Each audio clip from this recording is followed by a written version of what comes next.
I think if you're active and you're trying to do the right thing, you're not going to get consensus ever in this job, ever. We have done it this way for 100 plus years.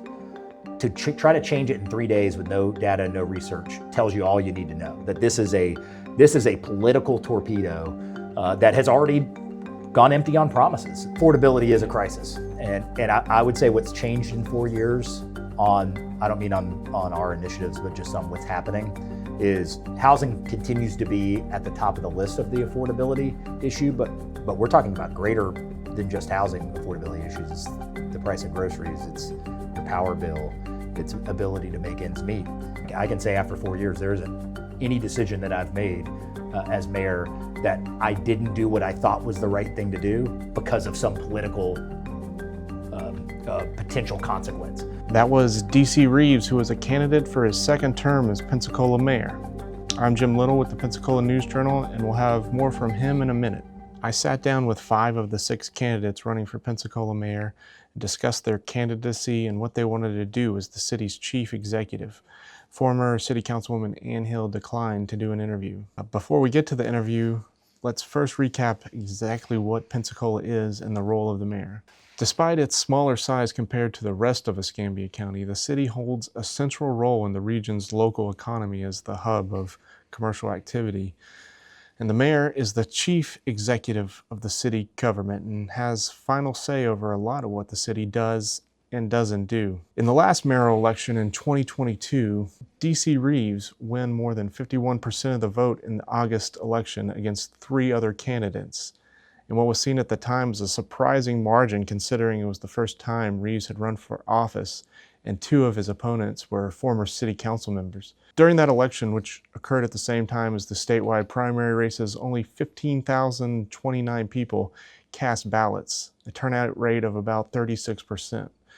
In the general election that followed that in 2022, city turnout increased to 57%, but the mayor's race had already been decided. Reeves is running for his second term as mayor, but it's an open question if he'll pull off a repeat of 2022 and win outright in August, or he'll face one of 5 challengers who will advance to a runoff and a broader city electorate in November. His challengers are Jermaine Williams, Alicia Treywick, Jasmine Brown, Colonel Eric Shorter, and former City Councilwoman Ann Hill.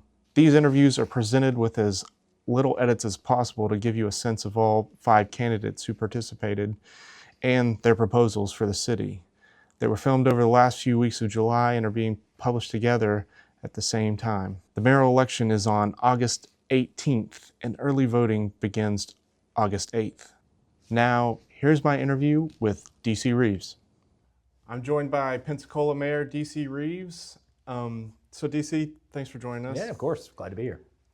So I think it was like 5.5 years ago, maybe a little bit longer, when you decided to enter the race for mayor. Yeah. How do you feel about the decision now? It depends on what hour you catch me. No, it's this still remains 5.5 years later a get-to job.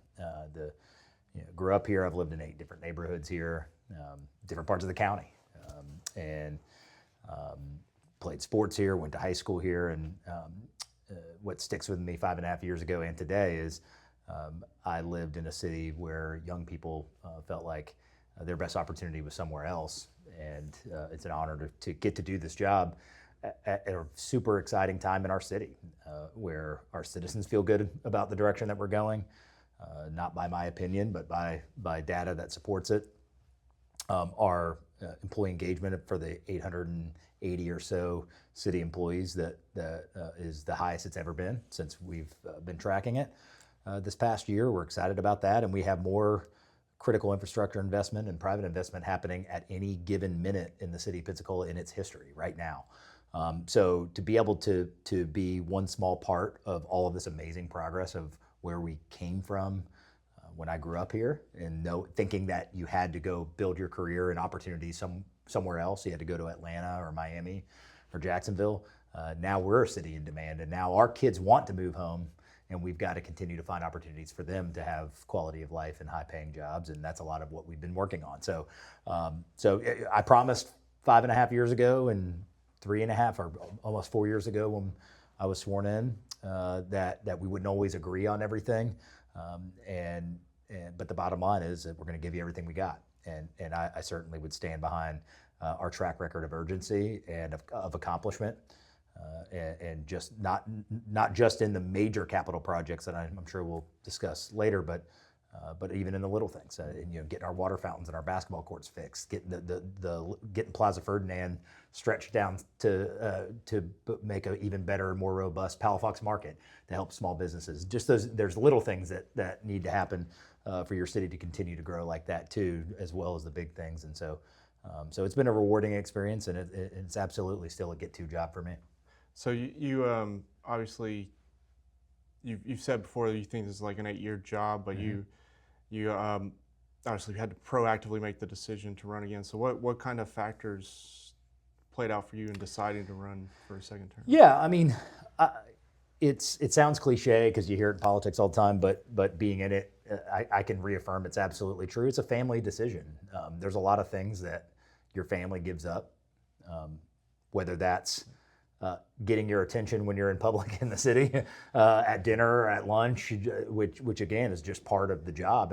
And honestly, my interactions with people are amazing. I mean, when I go, it's so different from a social media standpoint versus in reality. When you feet on the street, people who are just that love the city of Pensacola and want to see it grow, they may have a question or criticism or something like that, but people share those things with you at all times. So that's a sacrifice on the family side. It's a high stress, high pressure job. Absolutely something that we need to factor in, and it's something that you don't just cut off at 5 o'clock or 10 o'clock at night after a council meeting, or Saturday morning or Sunday morning. Those are all things that not only affect you, but affect your family. So it is absolutely a family decision, and that's really the heaviest thing, is to make sure that we feel like this is something that we still want, and that the reward of making a better Pensacola, Florida, is something that is still our top priority. And so that, I think, that is decision 1, 2, and 3 for me. Are we going in the right direction? Do we feel like we're making a positive impact? And of course, is this something that my family wants to sign up for? What's your view on what a city actually does? What's its role as city government? I think a lot of people have different ideas, and can have come to the city, meetings and have different ideas of what's possible or what the city's job is. So, what's your view? Yeah, look, I think it's our vision is that we want to increase quality of life for every person of all ages. We have a diverse city of 55,000 people, and I feel like our role is to make sure that we're improving quality of life. We can do that in many ways, and it's why we did a strategic plan. The city had never had a strategic plan before we got here, to not just read emails or social media and figure out what the city wants and what our residents want, but truly ask them and inquire and listen to construct those 8 pillars that we have, and a vision statement that again, at every phase of life, we want to be improving quality of life for people that live in the city of Pensacola. I really see that as our North Star. And I think you mentioned there's a lot of different opinions on that. There's going to be some opinions, I don't mean just in a mayor's race, but in the city, about what the role of government, how should the government have a much bigger role? Should it have a smaller role? I think where this comes up a lot, for example, would be in homelessness. And there's a school of thought that it is solely the city's job to take care of homelessness. I think that's a little misinformed or misleading, but it wouldn't be that we have no role in it. So that's why we have community response specialists. That's why we participate and help make our COC better than it was a couple of years ago. We've been active in that. So that's an example. You could talk about that in childcare. You could talk about that in education, after school, things that sometimes it's directly the city's job, sometimes it's not. And how do we find that right mix of playing an active role? You could look at a scenario like property acquisition. Our goal isn't that we need to build houses ourselves and make them affordable housing. Let's find experts that can do it. So I'm really right in the middle on that. Is I think we need to be active, and I think we need to be proactive in things that improve quality of life for our citizens. But that doesn't mean we have to take the ball on everything. It doesn't mean that we have the financial wherewithal, responsibility, or actual dollars, especially given the climate right now, to take these things on, stop and go. So I think you'll hear a lot of folks, especially folks maybe not as experienced in the budgeting process and how this works, of what the city should or shouldn't do with certain dollars that may or may not be a legal use of them.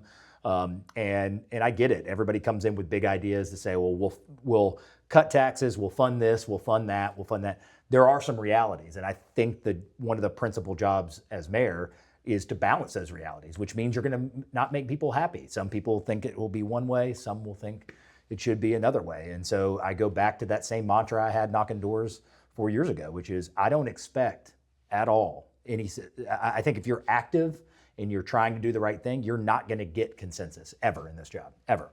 But I think you need to find the best good, the greatest good you can do for the most amount of people, and forge ahead and not allow some of those headwinds or crosswinds to stop the city from increasing quality of life. So I would say on the spectrum of big government and small government, I think we need to be active participants, but I think the word participant is important in many of those phases, meaning we are one cog in the wheel. We cannot be the be-all, end-all solution at the local government level for every single financial, social issue that is out there in the world.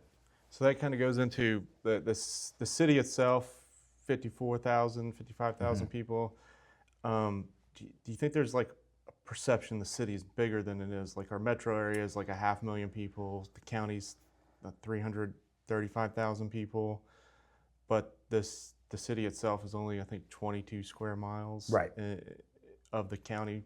So do you think that perception of the city being bigger than it is, and then the mayor position as the chief executive of the city, like you kind of play a bigger role, and do you think that helps or hurts the city? Yeah, first on the city side, absolutely. I think there's a perception, and most people are pretty surprised from out of town or other mayors I talk to when I say we're only 55,000, because people have heard of Pensacola, and you always have to kind of qualify by saying, hey, the city's 55,000, but the county's 350. And the reason you do that is because we are very constricted in, I think it's 22 square miles of landmass, taking out bodies of water that are inside the city limits, like Bayou Tahar, for example. And so I really feel like, yes, we punch above our weight class. The way I describe it, again, to other mayors, just at the basic level, is I kind of feel like we act as if 125, 150,000 person city.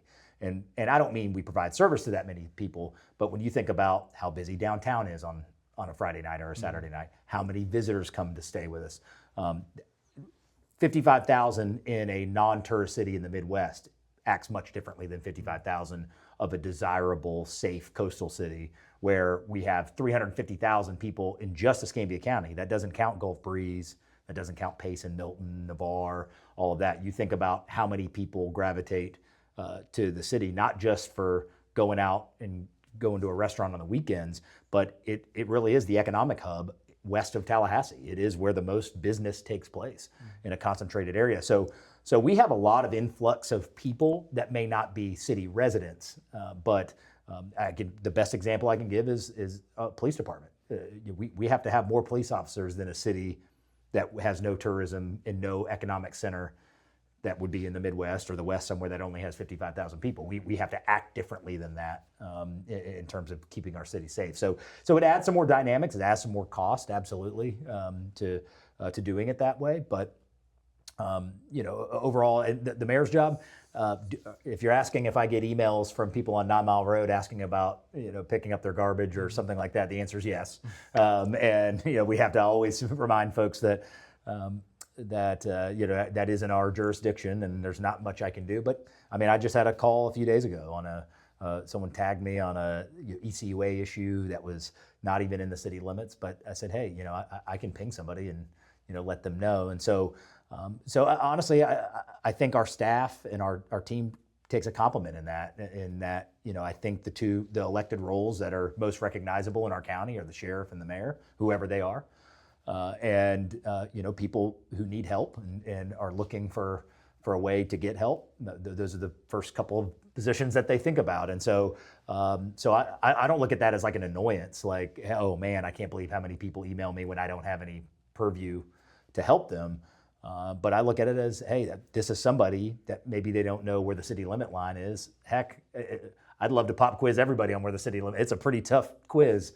It looks like a jigsaw puzzle going all the way around the 22 square miles. But I certainly take honor in the fact that, hey, someone's emailing me that doesn't live in the city or thinks that I'm in charge of something in the city because they either see the mayor on TV or they think they are. They always have lived in the city, and if there's some indirect way I can help them, even if I can't legally help them because it's not in the city limits, then we try to do that. So that kind of brings up property tax and the big issue. So kind of like you were saying, the Pensacola is like the center of a larger area than the city limits suggest. Yeah. But you are dependent on property tax to fund things like the police department. And now we're facing this referendum that's going to be up in November, where I think the projection is it would be at least 25% of the about 23% general fund budget. Yep. So to go back, like people who don't, a lot of people get confused about property tax and the city budget. They see the top line number of like 333 million and don't realize that it's only, we're talking about the general fund. So like when you're talking to somebody, how do you explain that to them, what it means, and then how it kind of impacts the city? I'll zoom in on property tax in a second, but I would take the opportunity talking to our citizens to say, I would say 95% of the misunderstanding about how government works, period. Not subjectively agree or disagree on this priority versus that priority, but truly the biggest misunderstanding, and it's one I totally can appreciate, is how funding works at the city. There's an understanding, you quoted the number, given the year, there's a $340 million budget, and to some, that seems as if $340 million of versatile dollars that can be spent on anything, so you read about a project in the newspaper or whatever comes up and you think that all of that is transferable to other priorities. So few dollars have that versatility, so few dollars. If you want to, so let's zoom in. So $340-ish million budget. Any given year, the actual general fund, which that means it is not earmarked for specific things. They are not disqualified by certain uses. You go from 340 down to somewhere in the mid 70s, 75. It's been 68. Could be up to again high 70s. We're finalizing that number now for this year. Last year was 80 million. Yeah, exactly. So it'll be down a little bit this year. Those are the most versatile dollars. So now you take that. Now you go from 340 to 80. From 80, understand that 60% of that goes to fund police and fire. Not in totality. We still fund it with local option sales tax and other earmarked funds. But when you talk about the most versatile dollars, and again, the citizen perception that if you spend money at the airport, then you're not spending it on homelessness, or you spend money on Palafox Street, then you're not spending it on this other thing that I think is a higher priority. When the vast majority of those cases, those are grant funded for that specific project. They're geographically limited. They can only be spent in certain ways. So take this 80 round number, and then you take 60% of that out that is going to police and fire, which is our number one priority, of course. The rest of it is Parks and Rec, Public Works. So 83% of that 80 million is truly staffing the city. So parks are clean, so people show up to clean out stormwater ponds, they sweep the streets at night. So you go from 340 million, when you work all the way down and you take out labor, you're really talking about literally a couple $1 million of like versatile money that could just be spent on any project that you want. It's a strikingly small number, yet, and again, if I wasn't in this job and I wasn't paying attention leading up to the election 4 years ago, that's why I say it's understandable. I mean, it's a lot of minutia to try to understand a city budget, but but it's striking when you understand how those buckets work. It is striking how few dollars there are in a city budget that can just be spent on this initiative, this project, or that project that don't have some type of earmarks. So you ask about property tax. When you decide on a 23% cut to that general fund, so think of the pie as 80 million, 60% is going to public safety. If you were to say another 23% piece is gone, that truly means we will not have enough money to fund public works in its totality and Parks and Rec in its totality. I mean, under that concept. The Wall Street Journal asked me about this. We talked for 45 minutes, and I'll summarize this the same way I summarized that conversation, which is, there's two key elements. One is this is not a McCarthyism scenario where you're either for property tax abatement or you're against it. And the people who are for this amendment are politically, and hey, good political strategy. You're going to corner local officials, people at the local level, and point at them and say, oh, you don't want affordability for your citizens. That is absolutely incorrect. The fact of the matter is that this property tax amendment was born in 3 days. There's no analysis. There's nothing done. And if I brought a council agenda item with this little amount of research that was 1% as important or consequential as this, I would have many, if not all, council members asking me, okay, well, show us the math. Why did you do this? No one has the math. And so we know this was purely political.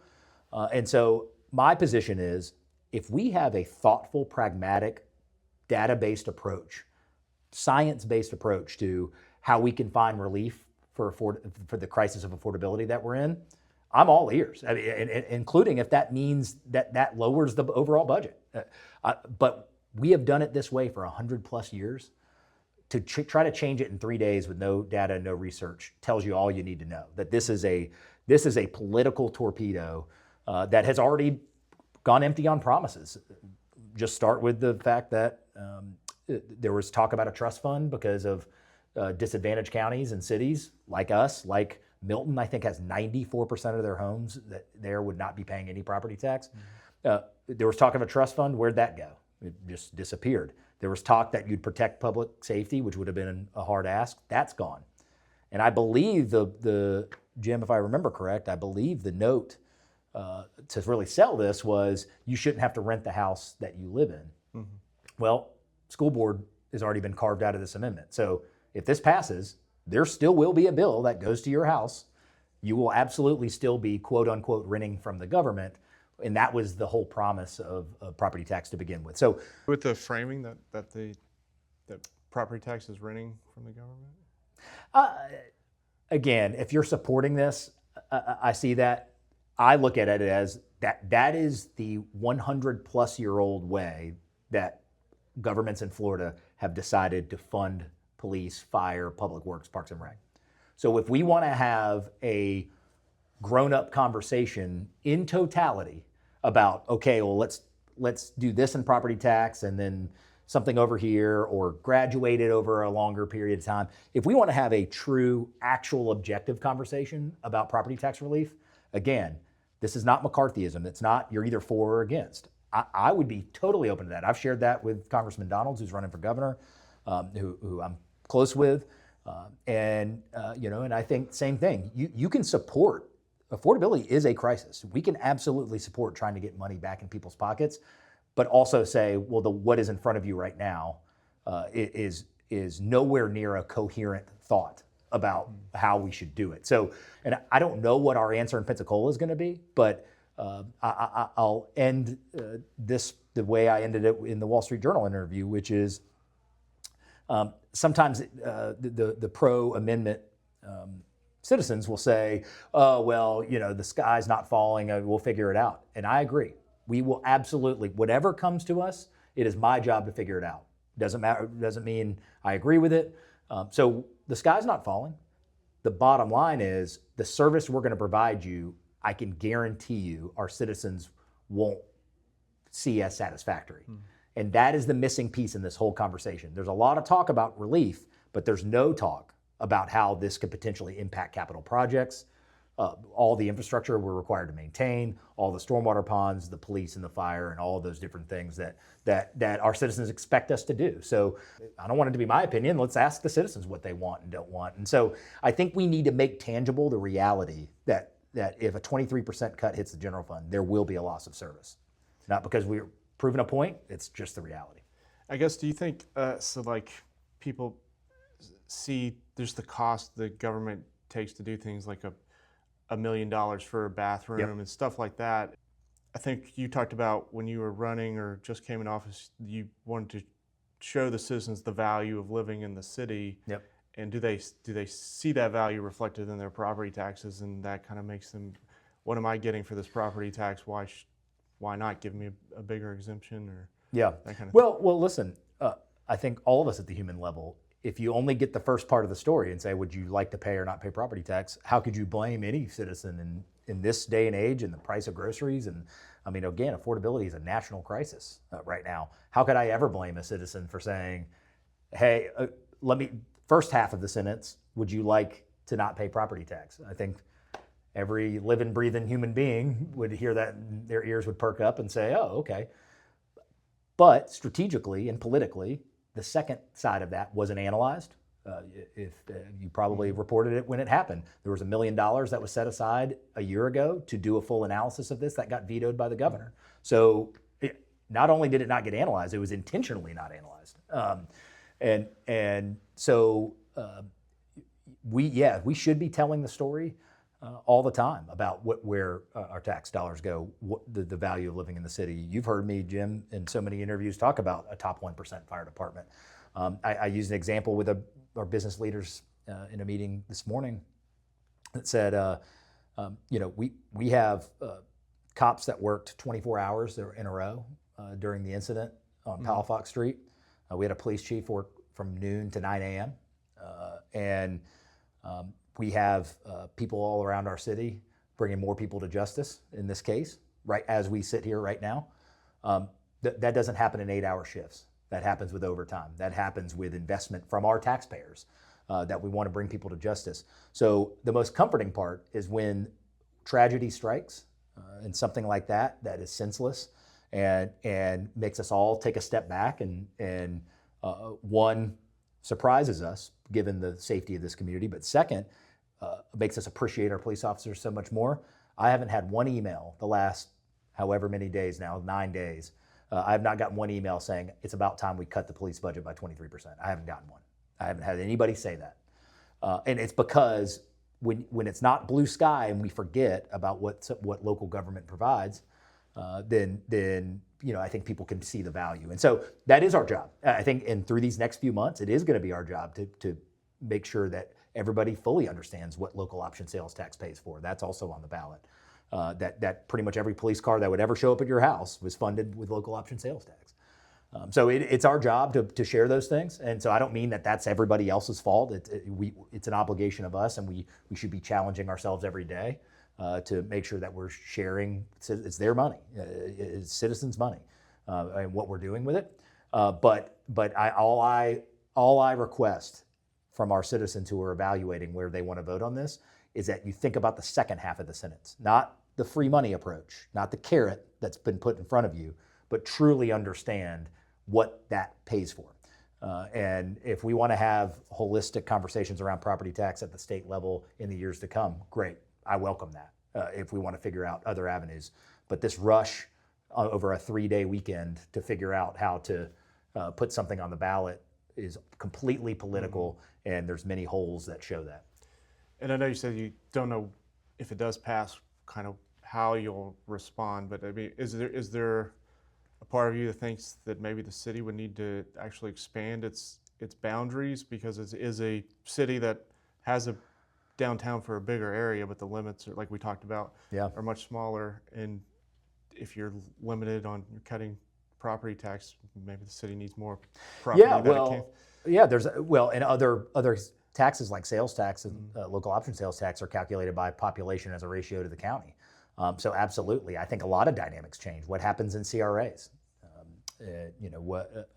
you have bonded dollars against property tax, I would fully expect that there's going to be financial institutions suing the state of Florida at some point because you've bonded millions and millions of dollars in CRAs across the state against the future property tax revenue of which you've just pulled, if it were to pass, pulled the rug from under. So what's going to happen to bond ratings of every city and every county, that expected a certain thing to happen that now abruptly isn't happening. So, it'd be too early to say, would there be this huge push for annexation?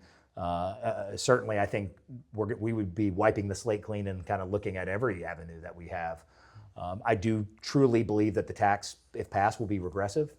I would not want to be a renter, and because you can pretty much ensure that all those costs that were going to be passed on in some way through commercial property vis-a-vis the landlord. And people don't really realize that the law still lets you tax commercial properties at basically the full rate. That's right. I think you can now stunt that the growth can only be 5% versus 10 is what it was before. But if you own a second home, so if I owned a second home in the city, there's no exemption on it, and so it's getting. That's correct. Yeah. So there's no exemption. So it means that means it will be taxed fully. And as years go by, if this were to stay in place, then obviously the burden is going to move to second homes and commercial properties. So you can imagine we have a very anxious business community right now, and what will happen to the job market because of that. So again, it just goes back to the same point that I continue to underscore, which is this is why you study these things. This is why you analyze these things.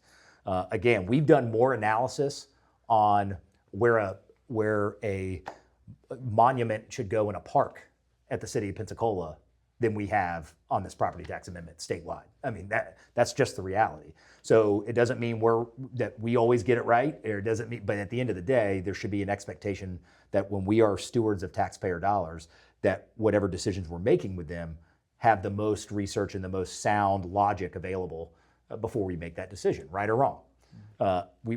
No logic has been put into this. No financial models have been run. And that's why there's this mad scramble, local governments, Tallahassee, and everybody else to discuss this because the proof's in the pudding. There is no math that supports whether this will or won't be a good thing. So you mentioned the shooting downtown on July 4th. So back on when you got sworn in for office and you gave a speech to the people in the city council chambers, one of the things you said your number one job was. So what do the citizens of Pensacola expect? I believe they expect to feel safe no matter who you are or where you are. That is job one. How does an incident like that impact that feeling of safety for us? Yeah, I mean, listen, I should note that we're recording this on July 12th. So. Right. So things may change, and I certainly expect them to, depending on how long it's been when this airs. But obviously, I'm sorry, July 14th. We're recording this on July 14th. Yeah. So I feel like obviously mixed emotions happen. The first being a resident, a Pensacola kid who grew up here, the mayor, all of these different places I've been as a Pensacolian is the striking feeling of even just a glimmer, a moment of the perception of safety being in question. Certainly the data doesn't back that up. We're the fourth safest city in the United States. All of our crimes are down by significant double digits. I believe before this, which is probably why you don't say this because it feels like you'd be cursing it, but previous to this, I believe we had only one firearm discharged, period, in the city limits for the entire 2026 in a crime. And that was domestic. That was something that was, within a household or something like it. Wasn't certainly not like that. So to give context, I'm fortunate to be in a safe city. And so when I say mixed emotions, I had the same emotions that every human being that lives in the city had, and probably more so when I got that news.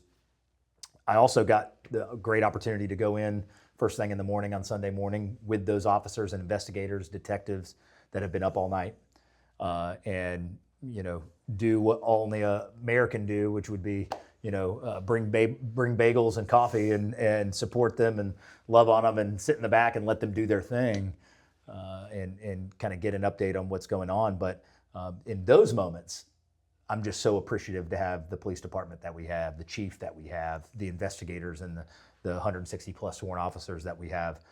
So I get to see the intimate side of those things inside PPD headquarters and get to hear the conversations and what's happening. And so what I can convey to our citizen in light of the incident is what has not changed is we're an extremely safe city. What will never change as long as you elect me in this office is public safety will be number one. We don't mess around with that. We don't question our police department's heart for this community, and we'll continue to support them unequivocally. And that lastly, you can rest assured that when things like this happen, we will not sleep. Quite literally, will not sleep until we bring people to justice. So that is what will happen in this case. And as I said to the media before, and I'll tell our citizens if they didn't see it, the reason you don't see this happen in Pensacola is because we bring you to justice and we find you. And if we didn't, or we didn't care, or there wasn't a culture of public safety being appreciated and valued in our community, then you'd see things like this more often. You can look in other cities in the United States. But that isn't just a mayor priority. What I love, it's a community priority. It's a bipartisan priority that people want to be safe where they sleep, as I mentioned on November 22nd, 2022. That's what we all value. We can get over these social issues and disagreements politically about other things. We all want to be safe where we sleep and where our kids sleep. So nothing has changed in that front. And obviously it's a senseless, violent crime. And I can assure every citizen that we have that they will be brought to justice, and we will continue to be one of the safest cities in America. So another thing you mentioned in the speech that you gave when you got sworn in is about job opportunities. And They expect to have the opportunity for a job and a wage that doesn't have Pensacola families living paycheck to paycheck. They expect to have the opportunity to live in the city and do so within their means. This is my focus moving forward. how far do you think you've gone to accomplish that? Yeah, I think we've made significant strides on both ends. When we talk, affordability is a crisis. And I would say what's changed in 4 years I don't mean on our initiatives, but just on what's happening, is housing continues to be at the top of the list of the affordability issue, but we're talking about greater than just housing affordability issues. It's the price of groceries, it's your power bill, it's ability to make ends meet. And while a city government is limited, we don't set the price of eggs, we don't tell you how much a pound of ground beef costs, we don't have any role in that. But we do have a role in trying to find you opportunity of a high quality job and that make it easier for you to put that food on the table and to pay that power bill. So that is something that we can be proactive in and that we have. So I think on two main fronts. One, in August, we will have the start of the complete overhaul of our land development code, the first since 1949. That might make somebody fall asleep in their chair. Land development code, dry subject. What does it mean for a citizen? It means increased density and thickening of neighborhoods, that maybe a duplex is allowed somewhere where it wasn't originally, which means you can have smaller units, more inventory at lower cost. There's many aspects that shortchanges what an overhaul is, but it's the greatest single swath that we can take at housing affordability is to modernize our code and write it not in a way that it was in 1949 when this wasn't an issue, but write it in a 2026 way. And so that's been a entire administration process.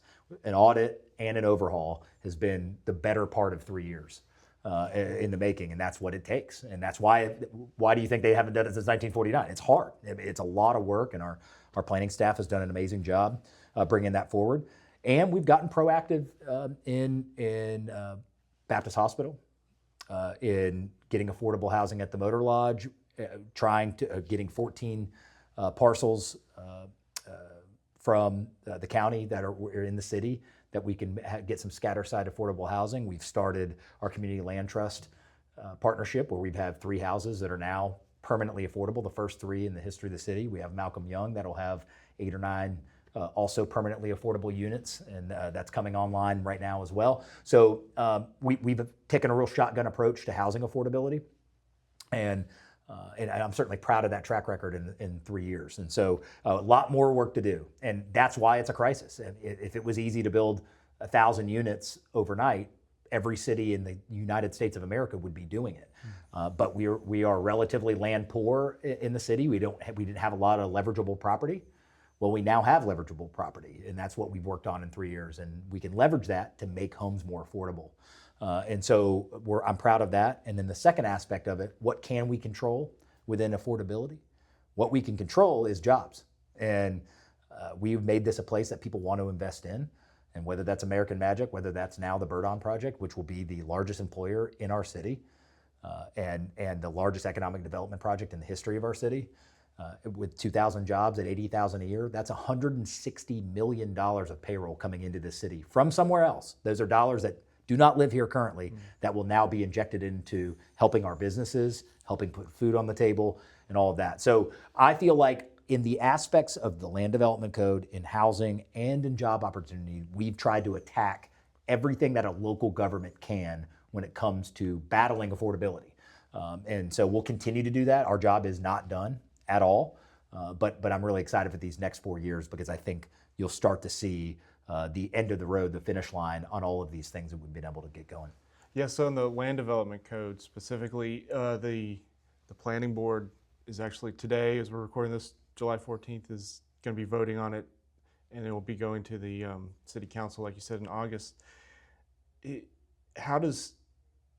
It's complex when you could dive into the details, but how does what will it be like in 4 years when this is in place? What kind of tangible changes will people see from that? Well, remember, again, I agree. I won't belabor to the citizens. Feel free to email me. I'll get you as much detail as you'd like, because land development code, again, is maybe not the most and this is something you stuff. started in your first year. Correct. I mean, within the first few months. Taken almost the full term to get to this point. And again, that isn't because we've drug our feet. That's just how long land development code is very complicated.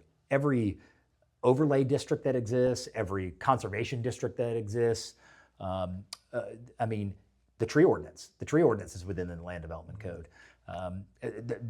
Every aspect of building and living in the city and what you can or can't do. Can you build that garage apartment? Can you do? Those are all codified. And when you don't update it since 1949, then what happens is you band-aid things. So we had so many just even duplicative items where in one section it kind of read one way and another section it kind of read another way. Well, that's not good. That confuses contractors and builders. That adds cost potentially to people wanting to build a home or add on to a home. And so clarity is one huge early win, which is now we have one set of rules, not amendment over 80 years of time. So I think just that alone of making sure that we're on the same sheet of music for such an involved and detailed piece of city operations and city government is valuable. And then again, it's bringing modern day solutions to our city in terms of housing and what you can and can't do. And if you want to do this, then you have to provide that. Or again, our ability to maybe take a lot that you could only build one single family house, but it's 10,000 square feet. In certain areas of the city, can you put a duplex or a triplex? And if you want to do that, what standards are we holding you to? If you want to add to that from a conservation standpoint, from a aesthetic standpoint, all of that. So I'm really excited to have this out forward. I think it's number one, it will help us attack the housing affordability crisis. But number two, it's just going to make life easier on our citizens, on our contractors, on our architects, on everybody that is involved in continuing to invest in the city. We have not given them historically a very clear palette of what they should or shouldn't do. And if you and we started meetings with architects and contractors, meeting with our permitting office. I started those meetings every quarter to say, hey, come in, bring your complaints or concerns, and let's just make sure we have clarity. And those have been very productive. And there was one resonating statement from every part of building or developing in our city, development housing in our city. And everybody's okay, and everybody understands there's got to be rules. Everybody's got to know what the rules are. And so that's why I don't want to, when you say, oh, clarity, well, that doesn't sound like a substantive change. Clarity is a huge change because now architects, builders, residents, people who want to move here, now will have a clear set of directions of what they can and can't do that honor our legacy, honor our character, but also afford us some opportunity to create housing here that our kids and grandkids can afford if they want to move home. So very much looking forward to that, looking forward to the conversation, and I'm glad that that this long process is getting completed. I think too, isn't it? And this might be the more controversial aspect of it, but it also it does allow for a little bit more density. It's like mild density improvements in certain areas of the city. Mm-hmm. Kind of brings it, like you said, a 80-year-old code that had all these different areas. It kind of standardizes it, but that has the result of some areas gaining a little bit of density, which is what a lot of housing experts say is needed to lower the cost of housing, but that can also lead to pushback from neighborhoods. And how do you navigate that? Yeah, well, first of all, that's why you have a 3-year process, is that it affords the public and the community and everybody involved, every key stakeholder, several opportunities to weigh in, and community feedback is important. Listening is important, and so for us to be able to that's why you don't do this in 6 months or a year, is because you want to make sure that we're narrating exactly what happens as it happens. Yes, we're able to thicken some neighborhoods, but that is not going from a single family lot to a hotel being built somewhere. What we're talking about is in certain areas with certain, again, I don't want to get bogged down in all the details, but simply put, there being some strategic ability to create 2 units, to have accessory dwelling units, garage apartments, those in certain areas, or build them in certain ways. So to me, I think it's a very surgical, nuanced ability to thicken our neighborhoods. It is not drastic. It's not stark. It's not going from, again, a single family to a 10-unit apartment complex. That isn't what's happening. But I always point this out. I think there's 2, for let's say you're one of those, you're listening to this and you're one of those neighborhood members that says, not in my backyard, or I have anxiety over that. I really always ask 2 questions, Jim. I'm sure you've heard me say this. Number 1, raise your hand if you've never lived in an apartment, is usually what I say. And generally, nobody raises their hand. I mean, somebody has. I lived in an apartment when I moved back here from Florida State. I lived in an apartment at Florida State. So we've all probably lived in some type of multi-family, multi-unit environment. And that's number 1. And number 2, where do you think your kids and grandkids are going to move when they're done with high school, or they're in a trade, or they move out on their own? They probably aren't buying a 4-bedroom house. They're probably going to be buying something smaller. So if our bipartisan goal is to make this a place that our kids and grandkids can move home, then we owe it to them to be a little more thoughtful about how we build housing. And the last point I always make is, we talk about history and historical character and what does it do for neighborhoods. The most beautiful, character-filled triplexes, duplexes, quadplexes even, in our city limits were built in the 1940s in North Hill. You can drive through North Hill, and that's a historically preserved, protected area.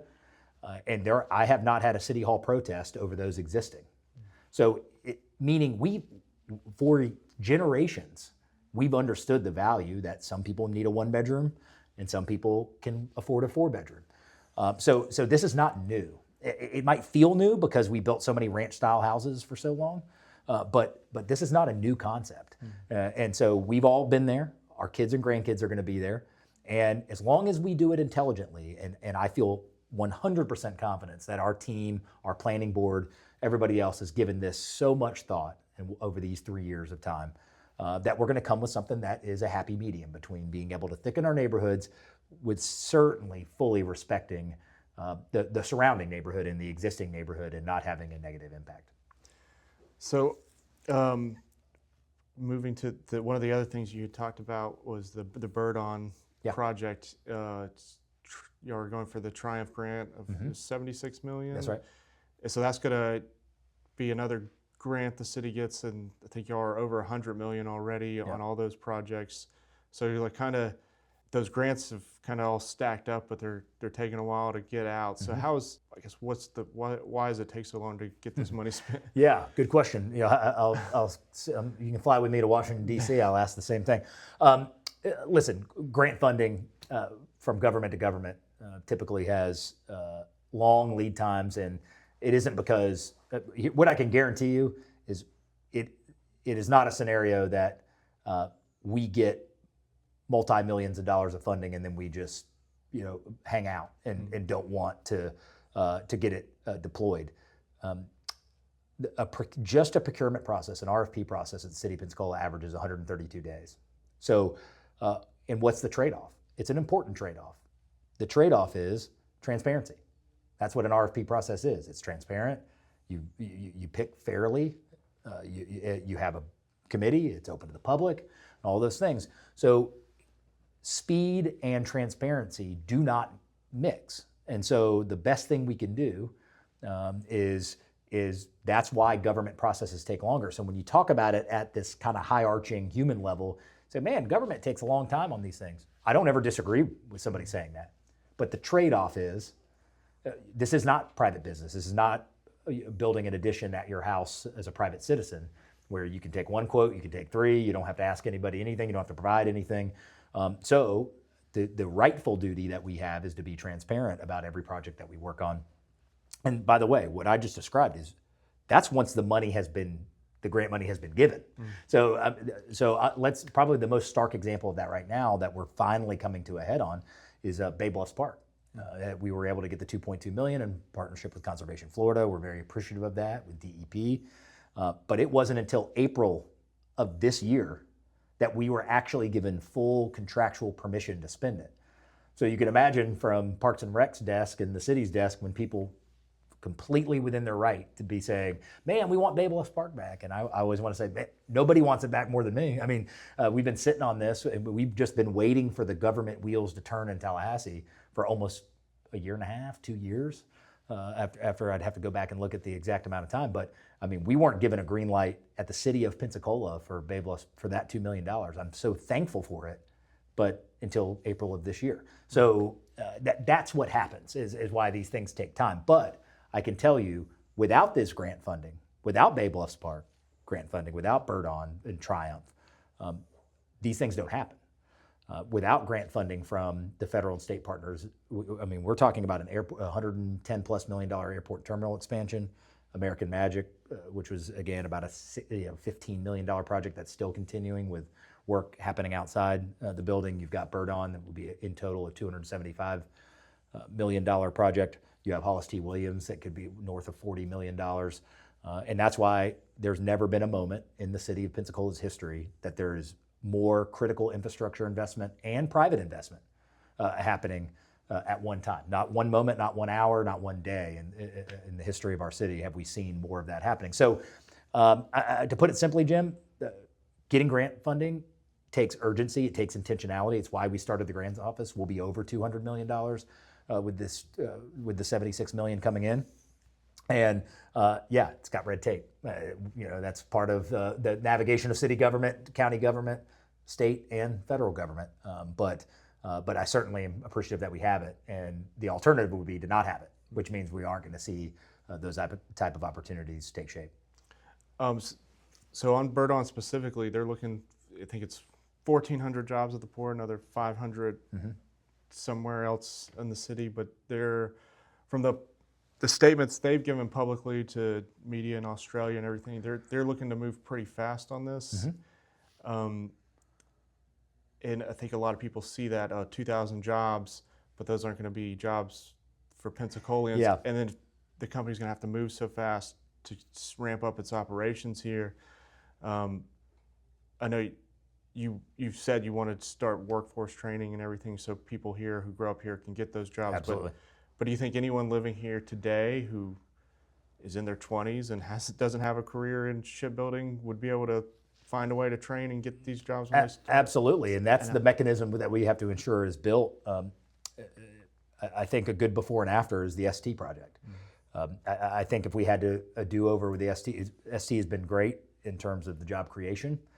But if we had a do-over as a community, probably 10, 12 years ago, we would have been having the conversation that me and you are about to have right now about bird on, and being intentional about making sure that we had enough infrastructure, enough seats at Pensacola State College, at Georgetown, to make sure that Pensacolians are getting those jobs. So it isn't that they aren't, and I think that's a big misperception. People say 2,000 jobs, well, they're going to all move here. Well, certainly, if they're gonna ramp up, let's just even say the first 500 jobs. Naturally, I mean, a business doesn't start with 0 employees. I mean, they're not going to just hire 500. But the entire idea is, as people get trained, as people move in and out, what company wouldn't want to hire Pensacola? I mean, it's more expensive to move somebody in from out of state. So there's always a little misperception of like, well, who are taking those jobs? I believe 3 at-risk youth from Children's Home Society have already been hired by American Magic, which is that they're not required by contract to do that.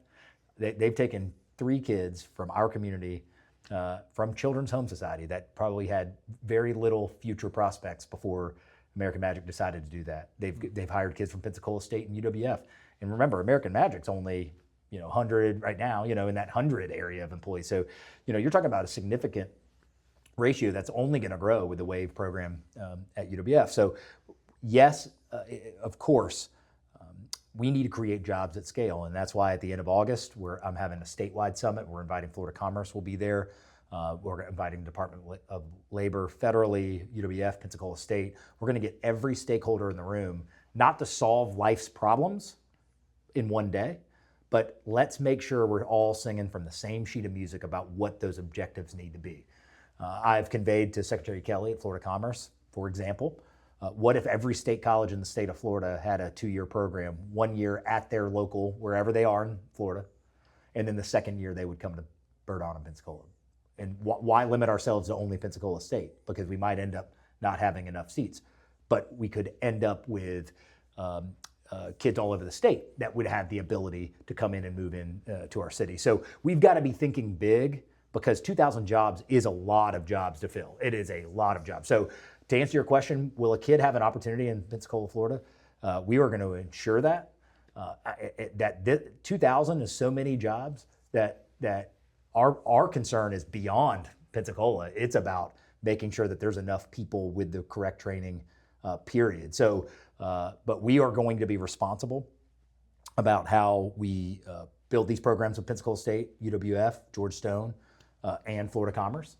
And I would love to build a workforce school where the year 2 was, for Pensacola Junior College or State College or anywhere else, was right here in Pensacola. So I'm looking forward to that conversation. But what I can assure you is the before and after of the ST project 10 years ago and now is we're not going to wait for the building to be constructed to start saying we want Pensacolians in these positions. We're going to start working on that right now.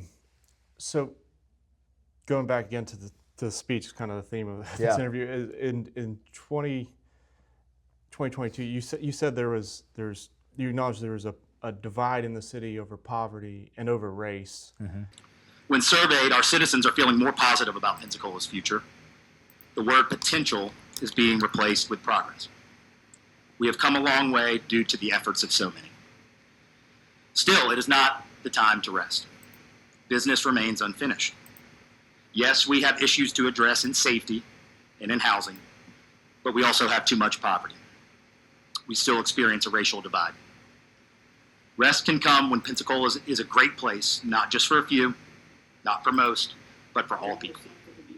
So I guess, are there things you're doing to ensure like this economic growth we're seeing in the city is being shared by both or all races? And I asked because I looked up the American Community Survey data from the U.S. Census. Median household income for the city of Pensacola was $74,000.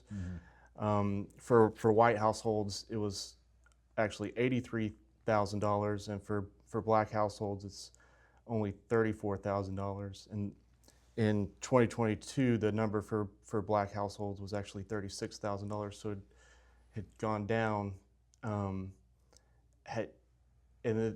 There's been issues like with the Baptist Hospital redevelopment or Fricker Center. There's been voices in the Black community who've said the city is ignoring them. And you look at the demographics and seeing that a lot of a good number of Black households are actually moving out of the city over the long term, over the last 20 years. So do you think the city is doing enough for the Black community? Yeah, unfortunately, again, you see that financial disparity. That's not, unfortunately, not unique to the city of Pensacola. But I would say two things. Number one, and you mentioned the projects, Fricker Center, Baptist Hospital, the Brownsville Revitalization Grant. There's more investment happening in the west side of the city of Pensacola than at any point ever. And that is infrastructure investment. That is not leaving an abandoned hospital sitting for years and years to come, but to come back with healthcare opportunity, like community health moving in. We're having conversations with other medical providers right now, not even waiting on the demolition, but certainly post-demolition with 38 leverageable acres, we're able to create food access. We're going to be able to create education opportunity. All of these things that we'll converse on details at the community, but we have a pretty good grasp over many studies in many years that housing, education, food access, and healthcare are going to be those key pillars. What percentage and what ratio, what tactics that we deploy. Obviously, that's a community conversation that we're looking forward to having. But the bottom line is we said we would be investing in every corner of our community, and we've done that. Fricker Center, I inherited Fricker Center with $500,000 of electrical work needed, or we might have to close it. And just having to throw money at a multi-decades old community center that many people in our community rely on. And that would not be a fun conversation to have. And unfortunately, because of deferred maintenance and long neglect on many of our community centers, be it Malcolm Young, Cobb Center, we were able to save also because we took that seriously.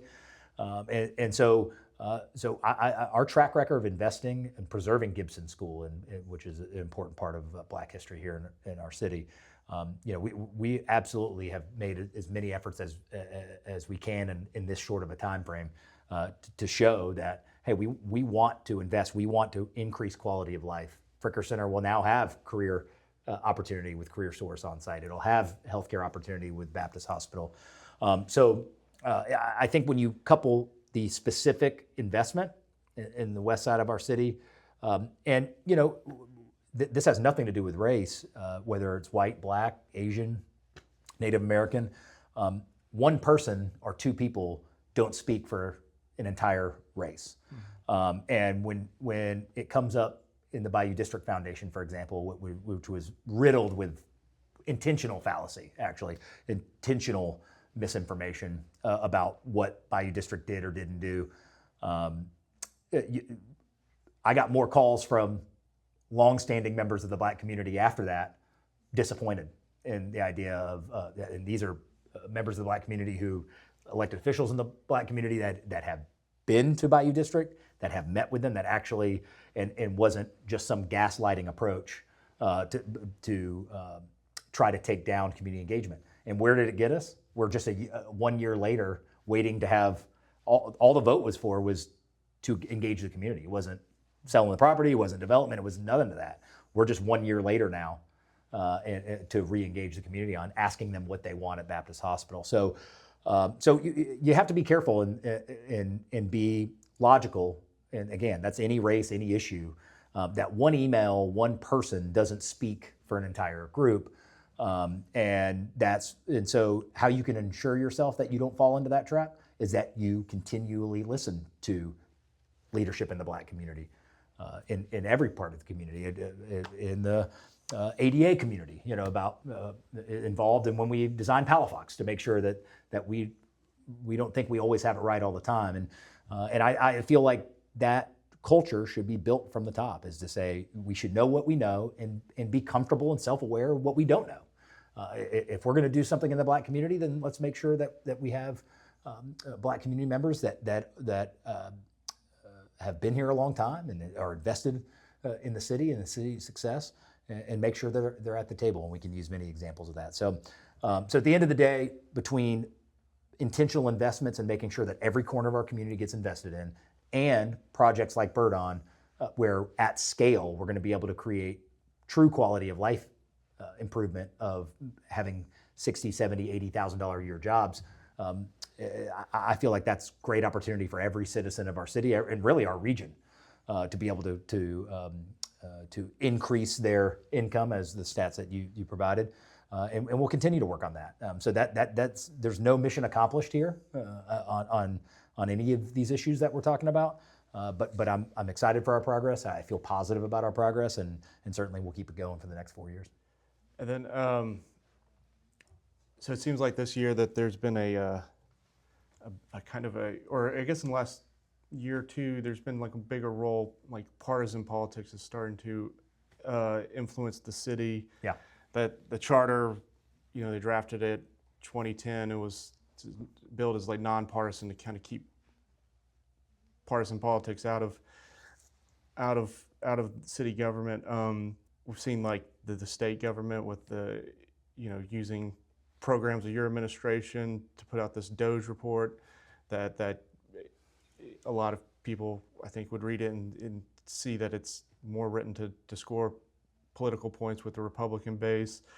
But you go out to national events, you talk to like outlets like the Wall Street Journal, New York Times, you identify yourself as a Republican mayor. You've endorsed Brian Donalds, as you said. Do you think, I guess, this kind of growing issue of partisan politics could hurt the city?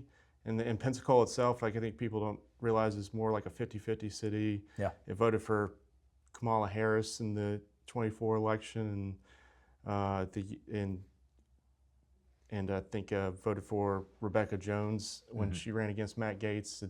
But it also, when Rubio was up in 22, the city voted for Rubio.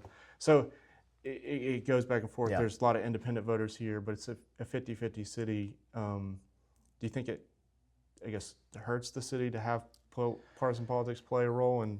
Yeah, well, here's what I can tell you, and I think, and I don't have to belabor these points. I think if you look closely at my administration's track record, we make decisions with head and heart and 55,000 people in mind, because you just mentioned it. I mean, you can put, if it was about partisan politics at the local level, I mean, I've been criticized on issues by the left. I've been criticized by issues by folks on the right, and that's part of it. And what that reminds me is that this is a nonpartisan position, and that you should be making 50-50 decisions in what you think is right, not what you think will politically advance you or that is better for the party or that feeds into national politics.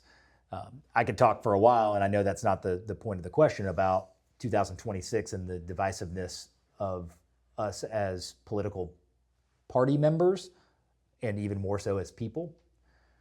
And my little sociology experiment is, again, the amount of credence that's given to what someone may or may not be telling the truth about on social media, and how that impacts very logical, pragmatic people, is probably some Harvard white paper to be studied about, how do you feel about the city, and then how do you feel like other people feel about the city? Because there's a huge disconnect.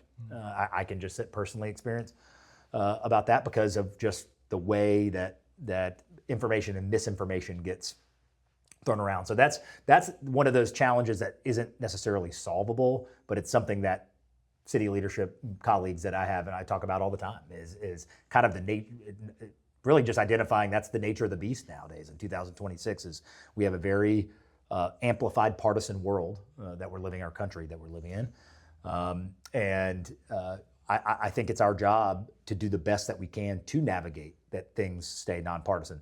That doesn't mean that I don't think Byron Donalds can be a great governor. I can certainly have that opinion. That doesn't affect how we cut the grass or how we pick up your garbage, or that we get a grant for Fricker Center. Doesn't impact that, and it shouldn't. And so I feel very fortunate in the fact that I really am I'm built more pragmatically and in being evidence based.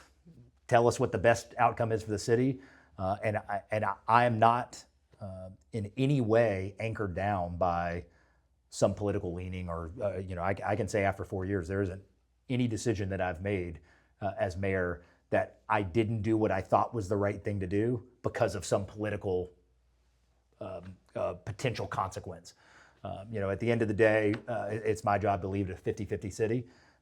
And I think you need to have somebody in this job that is nimble enough and understanding enough to call them as they see them. And so I tell citizens on the street corner, or when they stop me all the time when this comes up about partisan politics, is I'm blessed with the fact that I'm only doing this because I love this city, and because my daughter is going to grow up here, and when she's done with school, I want her to move back. And so there's a liberating feeling about the idea that you're able to walk into your office every day and make decisions on what you think your hometown needs most, not what you saw on Fox News or MSNBC. Because now we're doing that. That means we're losing our eyes on the prize, which is to make this the best city it can be for all 55,000 of us. You've also, since you've been mayor, you've been known to put a lot of information out on Facebook, and even in discussions critical of you. So like, do you have, I guess, have you learned anything from doing that, or interactions you maybe wish you didn't do? Or It's interesting. Good segue from the last answer. We talk about this a lot now as fellow mayors, and talk about different situations and just what the dynamics are. I mean, this is so different. Being a mayor in 2026 in any city, I mean, not just Pensacola, versus 2016 is just drastically different, much less 2006. Because we ask the question in the Haas Center survey every year. We have since I've been here. And we say, where do you get your information from? We ask our city residents. Number one, by far, social media. No offense. Traditional media. By far, social media. Now, we know what that means. What that means isn't everybody follows the City of Pensacola Facebook page or the Parks and Rec Instagram page. That isn't what it means. Yeah, it means P&J. right. Meaning they could be talking about the P&J, Channel 3, and they can be talking about comments that may or may not be accurate. So I feel like it is important in 2026 as a mayor to be engaged and accessible. Of course, I mean, I think there's verbal interactions, email interactions, social media interactions, like every human being watching this, that you could choose a word differently, or you could have a different tone about this type of thing. But my in my heart, my intent is to make sure that we're conveying correct information. So I don't involve myself in, if someone is critical of a policy, or the mayor stinks, or they're not doing a good job, we don't delve into back and forth about that. I don't think that's necessarily very productive. And listen, everybody's allowed to have, I'm not gonna, as you've heard me say, I'm not gonna cry my Cheerios over that. I mean, at the end of the day, that's what I signed up for. I didn't sign up for a no criticism position. I think I'm in the wrong line of work if that's what I'm expecting. That being said, when someone says 1 + 1 is 3, or why did the city write a $500 parking ticket that doesn't exist, then I feel like it's our duty, not just the mayor, but our different departments and all of that, to be proactive and meet the world where it is right now. Where the world is they are gathering their information. Even the most logical of people gather some information in perhaps some of the most illogical of places. And so to be able to be proactive as a city and say, hey, 1 + 1 is 2. Hey, we don't do $500 parking tickets in the city. That's probably a private lot. Those things aren't because we're looking to argue in the comments, but we're trying to meet people where they're gathering their information and do an even better job of providing it. So that's my line personally, is to say, hey, we're here to correct fact or to share fact. about things that might be misconstrued, and then subjective opinions about priorities and why'd you do this and not that, why'd you fund this and not that. We try to kind of, if it's more subjective of nature, we certainly stay out of that. But the intent isn't because we're trying to not allow people to give their freedom of what they want to discuss. I think that's one of the great parts of our country and being in the government. But I think we would be naive as a city government to sit back and just assume that all of the information that we give out at a press conference. As I always joke, I think, I don't know that my own mother watches a 1-hour press conference, right? I mean, to assume that I would love it. I would love all 55,000 people to be engaged and watch every press conference so then they get all the right information. But as you know, that isn't the case. And so we try to meet people where they are. And so I hope what people glean from that is 95%, 98% of the instances where, whether it's me personally or our city government pages or accounts are getting on and engaging with those folks, is to solve problems. I think of examples like one of the utility companies going and cutting in somebody's yard at 12th Avenue. I learned about it on the East Hill Facebook page. What the first thing I did, about 5 seconds, I called our city engineer, our permit right away. And so, there's lots of, we stereotype all the negative things that we think about with social media, but there's a lot of positive things that come from social media. And even if I don't please everybody, if people feel like that our government's a little more accessible because we're paying attention and we're trying to put out fires that they bring up, then I hope that's a good thing. Well, yeah, I think the last thing, do you want to give like a 30 to 60 second pitch on why people should vote for you? Sure. Yeah. The bottom line is, again, as a native Pensacolian, one, it's been an honor to get to do this job, and I think the promises that we made about public safety, about housing, about job opportunity, are promises kept. And I want to continue this golden age of our city, where 2/3 of our citizens feel like we're going in the right direction. There's lots of mayors that would love that. Where about 2/3 of our employees at the city feel engaged, which is the highest that it's ever been. And we have more investment and more stormwater infrastructure period, being replaced and fixed and improved than at any single moment in the history of our city. So I promised everybody at all thousands of doors that I knocked 4 years ago that I said pretty much the same thing if we had a longer conversation, which is there'll be days you'll agree with me and there'll be days you disagree with me, but I promise I will give you everything I got. And I can tell you in 3.5 years, that when you look at the airport terminal, the Hollis T. Williams, Fricker Center, Sun Trail, American Magic, Direction 25, funding for Bay Bluffs Park, Baptist Hospital, I would feel, and it's a huge thank you to our staff, that any administration would hang their hat on 1 or 2 of those things getting done in 3 years.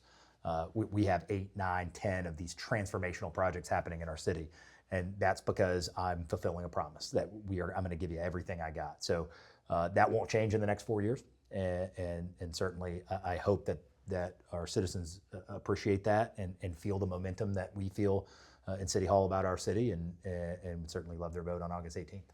Well, thank you, Mayor D.C. Reeves. I appreciate it. Thanks for joining us. Hey, thanks so much.